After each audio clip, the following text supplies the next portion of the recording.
अहोई आठे अष्टमी व्रत के पूजन विधि। ये व्रत कार्तिक लगते ही अष्टमी को किया जाता है। जिस वार को दीपावली होती है, अहोई आठें भी उसी वार को पड़ती है। इस व्रत को वे स्त्रियां ही करती हैं जिनके संतान होती है। बच्चों की माँ दिन भर व्रत रखे, सायंकाल दीवार पर अष्टक कोष्टक की अहोई की पुतली रंग भर कर बनाए। उस पुतली के पास सेई तथा सेई के बच्चों का चित्र भी बनाए। जहाँ छपी हुई अहोई अष्टमी का चित्र मंगाकर दीवार पर लगाए तथा उसका पूजन कर सूर्यास्त के बाद अर्थात तारे निकलने पर अहोई माता की पूजा करने से पहले पृथ्वी को पवित्र करके चौक पूर कर एक लोटा जल भरकर एक पटले पर कलश की भांति पूजा करे।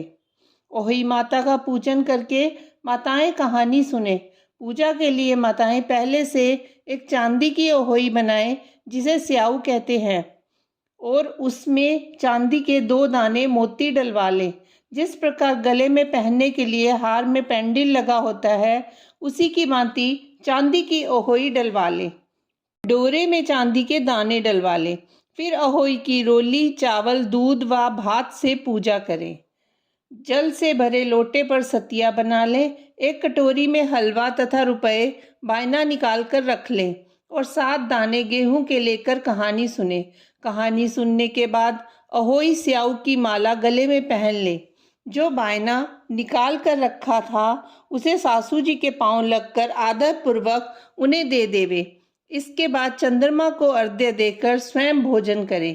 दिवाली के बाद किसी शुभ दिन अहोई को गले से उतारकर उसका गुड़ से भोग लगावें और जल के छींटे देकर मस्तक झुकाकर रख दें।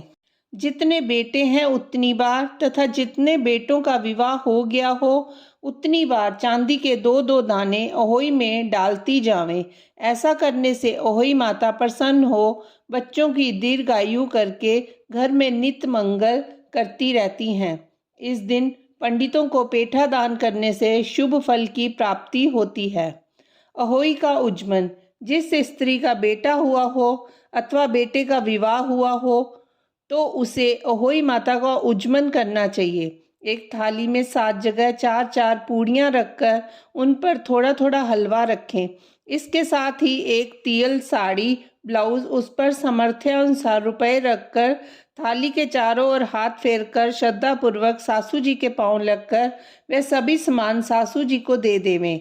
तियल तथा रुपए सासू जी अपने पास रख लें तथा हलवा पूरी का बायना बांट दे। बहन बेटी के यहाँ भी बायना भेजना चाहिए। अहोई का व्रत। ये व्रत प्रातः कार्तिक अष्टमी को उसी वार को किया जाता है जिस वार की दीपावली होती है। इस दिन बच्चों की आरोग्यता और दीर्घायु प्राप्ति के लिए अहोई माता का चित्र दीवार पर मांडकर पूजन किया जाता है। विधि। अहोई का व्रत दिन भर किया जाता है।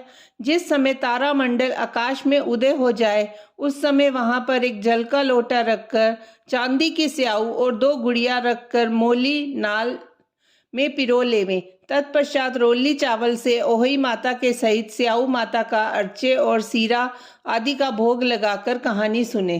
कथा। एक नगर में साहूकार रहा करता था। उसके 7 लड़के थे।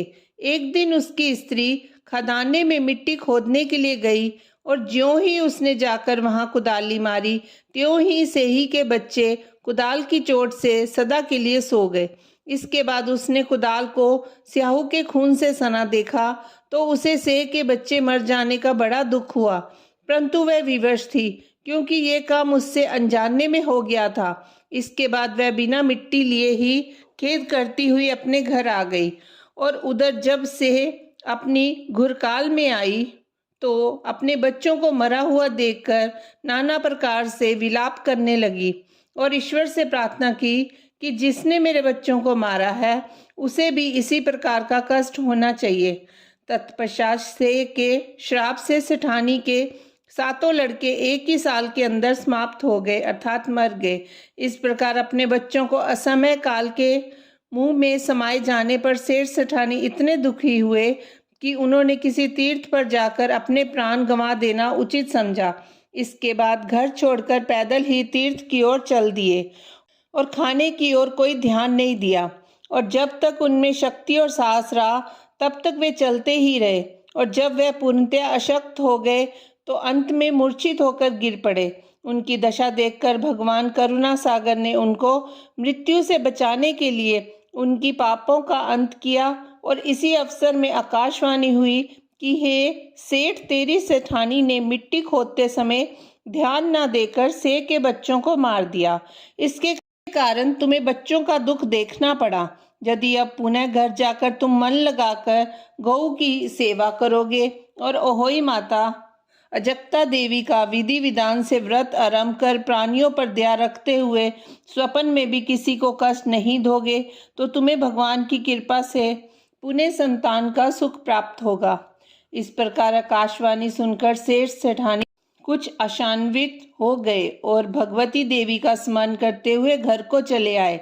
इसके बाद श्रद्धा भक्ति से न केवल अहोई माता का व्रत अपितु गौ माता की सेवा करना भी उन्होंने आरंभ कर दिया तथा जीवों पर दया भाव रखते हुए क्रोध और द्वेष का सर्वथा परित्याग कर दिया।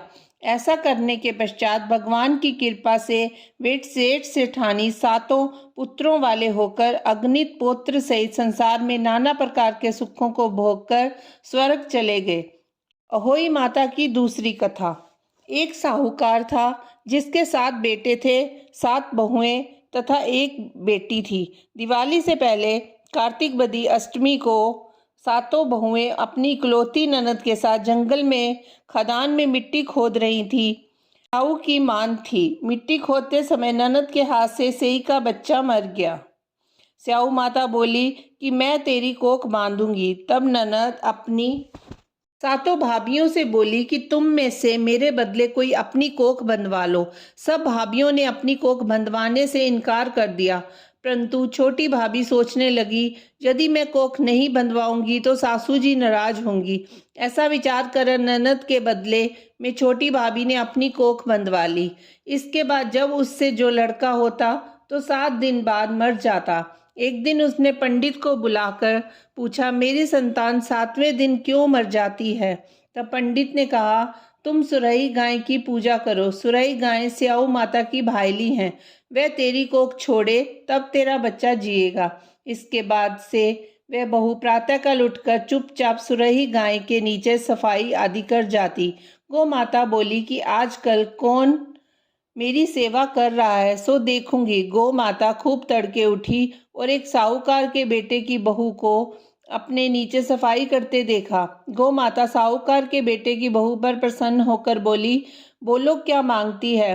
तब साहूकार की बहू बोली कि स्याऊ माता तुम्हारी भाईली है और उसने मेरी कोख बांध रखी है, सो मेरी कोख खुलवा दो। उसकी बात सुनकर गौ माता समुद्र पार अपनी भाईली के पास उसको लेकर चली। रास्ते में कड़ी धूप थी, इस कारण वे दोनों एक पेड़ के नीचे बैठ गईं। थोड़ी देर में एक सांप आया और उसी पेड़ पर गरुड़ पंखनी का बच्चा था। सांप उसको डसने लगा। तब साहूकार की बहू ने सांप मारकर डाल के नीचे दबा दिया और बच्चों को बचा लिया। थोड़ी देर में गरुड़ पंखनी आई तो वहां पर खून पड़ा देखकर साहूकार की बहू को चोंच मारने लगी। तब साहूकार की बहू बोली कि मैंने तेरे बच्चों को नहीं मारा, बल्कि सांप तेरे बच्चों को डसने को आया था।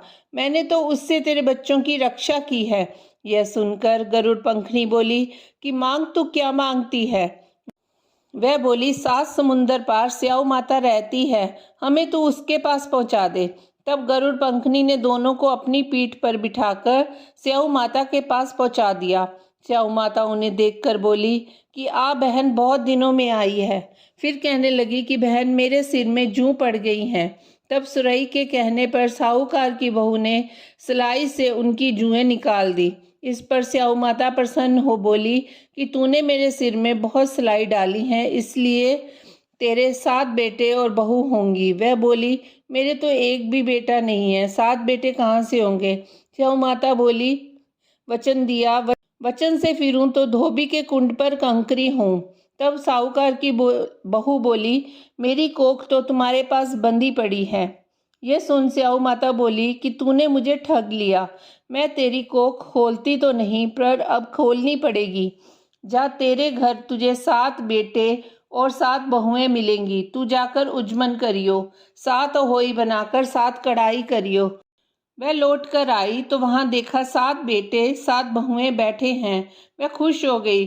उसने 7 अहोई बनाई, 7 उजमन किए और 7 कढ़ाई की। रात्रि के समय जेठानियां आपस में कहने लगी कि जल्दी जल्दी नहाकर पूजा कर लो, कहीं छोटी बच्चों को याद करके रोने लगे। थोड़ी देर बाद उन्होंने अपने बच्चों से कहा, अपनी चाची के घर जाकर देखाओ कि आज वह अभी तक रोई क्यों नहीं। बच्चों ने जाकर कहा कि चाची तो कुछ मांड रही है, खूब उजमन हो रहा है। यह सुनते ही जेठानियां दौड़ी दौड़ी घर आईं और जाकर कहने लगी, तूने कोख कैसे छुड़ाई? वह बोली, तुमने तो कोख बंधाई नहीं, सो मैंने बांधा ली थी। अब स्याऊ माता ने कृपा करके मेरी कोख खोल दी है। स्याऊ माता ने जिस प्रकार उस साहूकार की बहू की कोख खोली, उसी प्रकार हमारी भी खोलियो। कहने वाले तथा सुनने वाले की तथा सब परिवार की कोख खोलियो। हे अहोई माता, आपका व्रत करने वाले, आपकी पूजन करने वाले और कथा सुनने वाले सब पर अपनी कृपा करना, सबके बच्चों और परिवार पर अपना आशीर्वाद बनाए रखना।